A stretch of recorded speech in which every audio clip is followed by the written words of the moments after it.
everyone म चाहिँ खाना खानु बसेँ यस्तो टायर्ड छु कि म होइन 18 घन्टा काम गरेर आएर सुतेर फेरि जाने बेला भइसक्यो 4 घन्टा जति सुतेँ चिकन र खाना मात्रै खान बसेँ यही पनि बहिनीले हतार हतार भ्याइसेर अनि बनाइदिएर गएँ आइ एम सो ग्रेटफुल कसम भनेको नत्र भने म भोक भए कुद्थेँ होला के खाएँ ल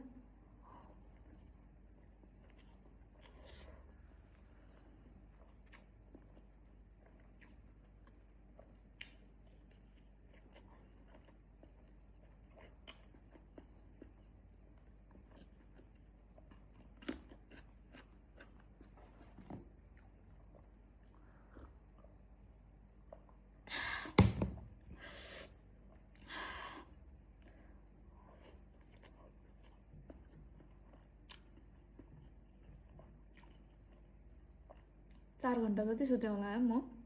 यति निन्दा डिस्टर्ब भयो फेरि आज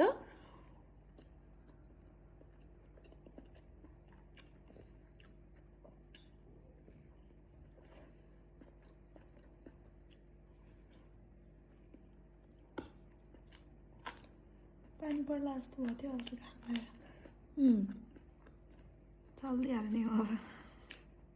टाढै मलाई नि कहाँनिर खुट्टा घरमा आउँछ छुट्टिने बित्तिकै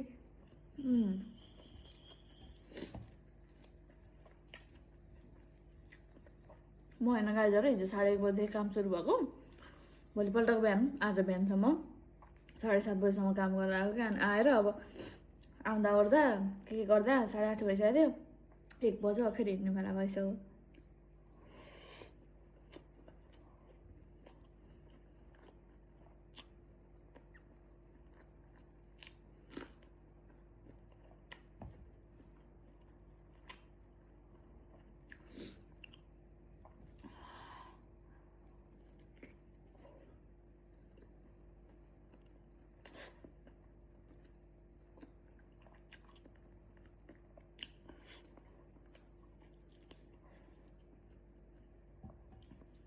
खाना खाएर काम कुद्यो